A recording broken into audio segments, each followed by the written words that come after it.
CEO দফতর, chief election অফিসারের দপ্তরে এই মুহূর্তে অভিষেক বন্দ্যোপাধ্যায় ভেতরে ঢুকেছেন। অভিষেক বন্দ্যোপাধ্যায় যখন এসআইআর নিয়ে তৃণমূল এবং কমিশনের রাখা রয়েছে, আর এদের সাথে কারোর বাংলার কোনো সম্পর্ক নেই। আমি এসে বিস্তারিত বলবো। চুরি ধরা পড়ে গেছে। এইভাবে এরা মহারাষ্ট্র হরিয়ানা জিতেছে, এইভাবে এরা দিল্লিতে ভোট চুরি করেছে, এই একই কায়দায় বাংলা দখল করতে চায়। Sir, lakhs of Muslim voters. Sir, lakhs of Muslim voters are deleted, sir. আমি ফিরে আসি, আমি এসে যা বলার বলবো একটু সংবাদ মাধ্যমকে। কথা বলবো, সরাসরি চলে যাব প্রতিনিধিও সোমরাজের সঙ্গে কথা বলবো। সোমরাজ, অভিষেক বন্দ্যোপাধ্যায় আবার গেলেন সিইও দপ্তরে। এর আগে মুখ্য নির্বাচন কমিশনারের সঙ্গে দেখা করেছিলেন, সংঘাত একেবারে চরমে। কি কারণে গেলেন এবার?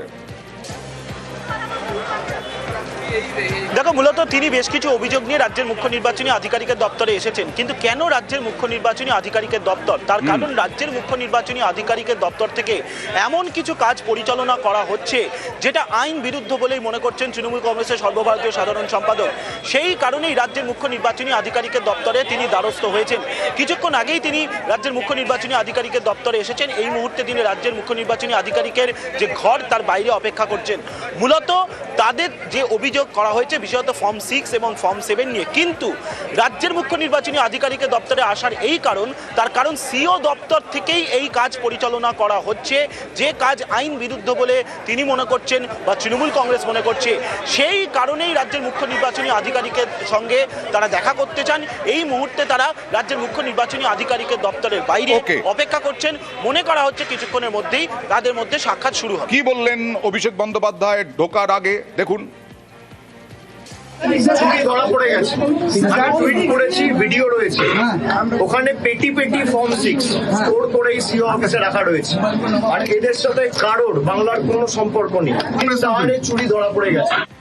আর মুখ্য নির্বাচনী আধিকারিকের দপ্তরে যাওয়ার আগে অভিষেক বন্দ্যোপাধ্যায় তোপ দাগলেন এই ফর্ম 6 নিয়ে বিরাট অভিযোগ। কথা বলবো প্রতিনিধি আবিরের সঙ্গে। আবির, স্পেসিফিক্যালি কি অভিযোগ এই ফর্ম 6 নিয়ে অভিষেক বন্দ্যোপাধ্যায়ের? একই সঙ্গে দুটো ভিডিও এবং দুটো ছবি তিনি পোস্ট করেছেন এখানে আসার আগে, এবং সেই ভিডিওতে তিনি দেখিয়েছেন যে কিভাবে ফর্ম 6 এর অপব্যবহার করা হচ্ছে। এবং যেখানকার তিনি ভিডিও বলে পোস্ট করেছেন, তিনি উল্লেখ করেছেন যে যাদের নাম অর্থাৎ ফর্ম 6 এর মধ্যে দিয়ে নতুন ভোটারদের নাম তোলা যায়, যাদের নাম তোলা হচ্ছে তাদের সঙ্গে বাংলার কোনো ধরনের সম্পর্কই নেই।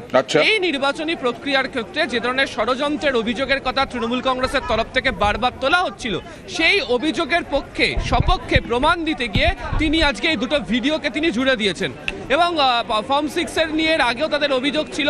মমতা বন্দ্যোপাধ্যায় একাধিকবার সতর্ক করেছিলেন। তিনি প্রথম বলেছিলেন হচ্ছে নেতাজি ইন্ডোরের সভা থেকে যে বহু যারা এই রাজ্যের বাসিন্দা নয়, হয়তো গুজরাটের বাসিন্দা, উত্তরপ্রদেশের বাসিন্দা, উড়িষ্যার বাসিন্দা, তাদেরকে এই রাজ্যের ভোটার করে ঢুকিয়ে দেওয়া হচ্ছে। এই যে বর্তমান অবস্থাতে যেমন দেখতে পাওয়া যাচ্ছে বহু নাম ডিলিটেড হয়েছে, আবার বহু নাম যোগ হয়েছে। এই যাদের নাম যোগ করা হচ্ছে ফর্ম 6 এর মধ্যে দিয়ে, সেখানে প্রচুর সন্দেহভাজন ভোটার লুকিয়ে রয়েছে, এমনটাই অভিযোগ তাদের। এবং এক্ষেত্রে রাজনৈতিকভাবে কটাক্ষ করতে গিয়ে অভিষেক তিনি উল্লেখ করলেন যে আসলে পরিবর্তন করার কথা ভেবে তারা যে ধরনের ভোটার লিস্ট কার্ডের ভোটার তালিকার মধ্যে পরিবর্তন করছে, সেটাই অত্যন্ত সন্দেহজনক এবং বাংলার নির্বাচনের আগে গোটা বিষয়টি অত্যন্ত উদ্বেগের। এবং সেই কারণেই তারা আজকে নির্বাচন কমিশনের অফিস অর্থাৎ সিইও দপ্তরে তিনি এসছেন। তিনি প্রতিনিধি দলকে ভেতরে নিয়ে গিয়েছেন এবং তাদের কাছে যে সংক্রান্ত তথ্য প্রমাণ রয়েছে সে সমস্ত তথ্য প্রমাণও তারা আজকে জমা দেবেন, এমনটাই তৃণমূল কংগ্রেস সূত্রে খবর। ওকে, এর আগে তৃণমূল বিক্ষোভ দেখায় সিইও দপ্তরের সামনে। ফর্ম 6 নিয়ে তিনি কি এক্সপোস্টে অভিযোগ করলেন? তালিকায় ভিন রাজ্যের বাসিন্দা।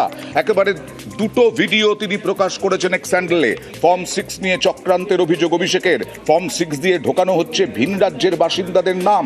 এই ফর্ম 6 হচ্ছে নতুন ভোটারদের নাম ঢোকানোর ফর্ম।